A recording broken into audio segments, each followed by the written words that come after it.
Halo semuanya, kami dari kelompok 2 akan mempresentasikan hasil diskusi kami mengenai manajemen di produksi media dan informasi. Sebelum masuk ke materi, izinkan kami memperkenalkan diri terlebih dahulu. Saya Marsha Dinda Fajria Siregar dengan NPM akhir 038. Saya Abdurrahim dengan NPM 2311012068. Saya Duta Maharani dengan NPM 2351012016. Saya Dinia Salsabila dengan NPM 2311012044. Saya Alivia Zara Jaisroni dengan NPM akhir 012. Nama saya Gita Ayu Maharani dengan NPM akhir 024. Saya Abiu dengan NPM 2311012034. Nama saya Rizandi Aulia Fikri, NPM 2311012062. Media produksi. Sektor media memiliki 3 bagian, yaitu konten, distribusi, dan perangkat. Konten media bukan sekedar seni dan hiburan. Ini juga merupakan panutan di seluruh dunia, penentu tren dan penentu suasana hati. Konten media memberikan pengaruh pada nilai-nilai kita, sikap kita, politik kita, dan gaya hidup kita. Content production. Manajemen produksi bertujuan agar aliran produksi lancar dan berkesinambungan. Itu harus mengalokasikan sumber daya untuk aktivitas yang berbeda. Kegiatan produksi di perusahaan seringkali dipimpin oleh Chief Operation Officer. Tanggung jawab manajemen produksi meliputi pembelian, inventaris, dan rantai pasokan, rekayasa proses, penjadwalan produksi, dan perencanaan kapasitas, subkontrak, dan pilihan lokasi. Content Industries, sebuah produksi dari apa yang sekarang kita sebut konten media, sudah ada sejak awal umat manusia, ketika individu dan kelompok tampil untuk komunitas atau penguasa mereka.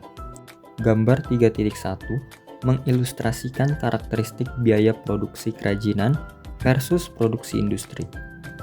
Produksi kerajinan memerlukan biaya tetap awal yang relatif rendah dan oleh karena itu, biaya rata-ratanya yaitu sumbu vertikal tidak terlalu besar pada tahap awal produksi. Pada jumlah produksi B1, biaya rata-rata adalah menengah. Namun, peningkatan produksi kerajinan tangan menambah biaya tambahan yang besar, yang berarti bahwa biaya rata-rata tidak turun banyak, dan pada akhirnya bahkan mungkin meningkat. Sebaliknya, produksi industri dimulai dengan biaya rata-rata yang jauh lebih tinggi, karena tingginya biaya tetap awal. Pada tingkat produksi yang rendah, biaya rata-ratanya lebih tinggi dibandingkan produksi kerajinan tangan. Namun, karena biaya marginalnya lebih rendah, biaya rata-rata pada akhirnya lebih rendah dibandingkan produksi kerajinan tangan, atau B2. Argumen konvensional mengenai keberhasilan produksi Hollywood content. Argumen konvensional yang mendukung keberhasilan konten adalah bahwa pasar domestik yang besar harus ada sebelum dapat mengekspor konten ke seluruh dunia. Pasar domestik yang besar membantu produksi konten. Meskipun beberapa aktor menjadi besar di Hollywood, Hollywood tidak besar karena sebagian besar bintangnya dapat digantikan. Perusahaan distribusi besar menangani produk yang dibuat oleh perusahaan produksi afiliasi mereka. Integrasi vertikal menguntungkan bagi konten perusahaan produsen untuk mengendalikan pelepasan produknya dan harganya. Mendistribusikan ke platform atau pasar yang menghasilkan pendapatan tambahan tertinggi per unit waktu dan kemudian mengalir ke bawah dalam urutan kontribusi pendapatan marginal.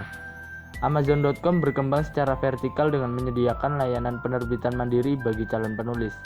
Dalam hal keuntungan seperti pemasaran silang, waktu rilis dan sebagainya, perusahaan media dapat mencapai sebagian besar hasil yang sama melalui kontrak.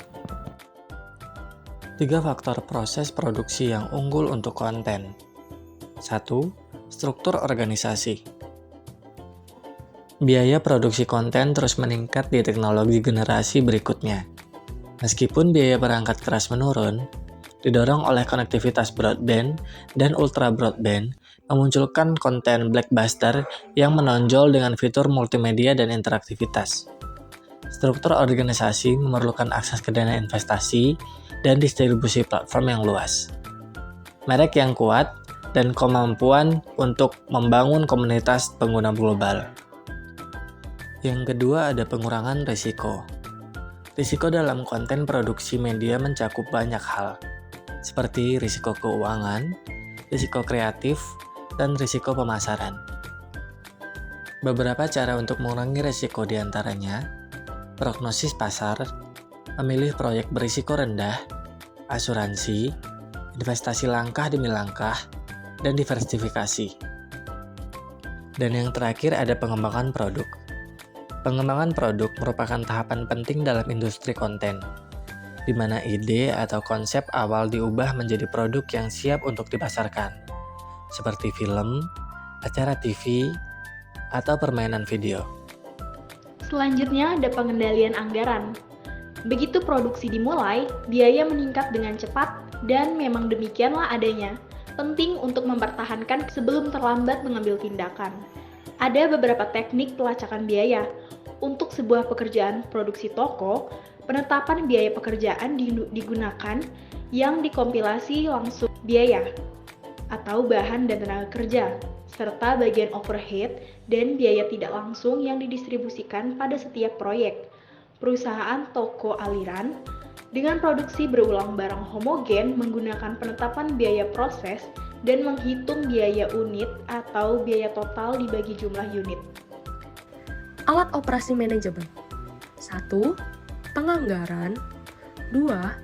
Perencanaan kapasitas. 3. Penjadwalan. 4. Penugasan prioritas.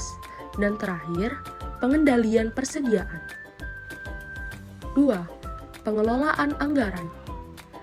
Di dunia nyata, proyek cenderung hanya mencapai 3 tujuan. 1.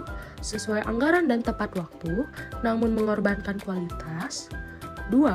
Berkualitas tinggi dan sesuai anggaran, namun membutuhkan lebih banyak waktu.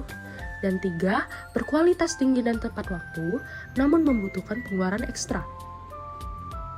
Langkah-langkah pengendalian biaya secara aktivitas. 1. Identifikasi semua aktivitas yang dilakukan dalam operasi. 2. Mengkategorikan aktivitas tersebut sebagai aktivitas yang bernilai tambah atau bernilai kurang. 3. Pilih pemicu biaya. 4. Mengalokasikan total anggaran untuk kegiatan. 5. Identifikasi hubungan antara pemicu biaya dan pusat kegiatan. Pendapatan produsen dalam industri media bervariasi tergantung pada sektor tersebut. Secara umum, produsen cenderung memperoleh bagian yang signifikan dari pendapatan keseluruhan, terutama dalam sektor seperti publikasi cetak dan elektronik konsumen. Misalnya, dalam publikasi cetak seperti majalah, penerbit memperoleh sebagian besar pendapatan karena pendapatan iklan yang besar tetap dengan mereka, dengan bagian mereka mencapai 70%. Di industri musik, produsen mendapatkan sekitar 40%, sementara dalam elektronik konsumen, saham produsen bisa mencapai 50%. Biaya produksi konten dalam teknologi generasi berikutnya mengalami peningkatan yang signifikan. Meskipun biaya perangkat keras produksi telah menurun, dengan fokus pada konektivitas broadband dan ultra broadband, konten generasi berikutnya menghadirkan pengalaman hiburan yang lebih dalam, partisipatif, dan interaktif bagi pengguna. Hal ini mendorong tekanan untuk menghasilkan konten blockbuster yang menonjol dan memanfaatkan fitur multimedia dan komunikasi yang interaktif. Untuk menghasilkan jenis konten ini, berbagai elemen seperti akses ke dana investasi, diversifikasi risiko, distribusi multiplatform, merek yang kuat, koordinasi input khusus, hubungan produk, dan membangun komunitas pengguna global menjadi kunci. Meskipun konten itu sendiri menunjukkan ekonomi skala yang kuat setelah diproduksi, akan tetap ada ruang untuk produsen lain dan produsen di pusat produksi lainnya, seperti India, Eropa, dan Jepang untuk menghasilkan konten khusus untuk niche dan audiens umum. Elemen sukses untuk produksi konten. Ada 3 poin yang menjadi dasar atas suksesnya produksi konten. Poin yang pertama yaitu teknik pengurangan risiko yang terdiri dari 1. Sistem pembiayaan risiko, 2. Diverifikasi portofolio, 3. Transformasi proyek distrik menjadi model ariran. Poin yang kedua yaitu pengembangan produk yang terdiri dari 1. Gaya dan ceruk yang berorientasi pada selera populer, 2. Proposal proyek yang kuat, 3. Sistem seleksi dan pengujian yang kuat, 4. Pelacakan anggaran dan biaya. Dan poin yang terakhir yaitu struktur organisasi. Faktor keberhasilan bisnis konten yang paling penting adalah model bisnis yang terus berkembang. Model bisnis tersebut penting bagi semua industri perusahaan, tidak hanya di sektor media dan digital. Pembahasan kasus. Dalam mengejar peran global dalam produksi konten yang sebanding dengan perusahaan konten Hollywood, Kanal Plus memiliki pilihan strategis atau dapat menggunakan kombinasi keduanya. Yang pertama, membeli studio Hollywood. Kedua, mencari dukungan pemerintah. Ketiga, mengintegrasikan konten dan distribusi secara vertikal. Keempat, integrasikan multiplatform. Kelima, memperluas jangkauan bahasa. Keenam, globalisasi konten. Ketujuh, daftarkan bintang. Kedelapan, gunakan teknologi canggih. Kesembilan, mengalokasikan anggaran yang tinggi. Kesepuluh, menggunakan pembiayaan yang murah dan substansial. Ke-11 diverifikasi, dan yang terakhir adalah pergeseran ke sistem 2 tingkat yang terdiri dari produsen independen dan CEO produser.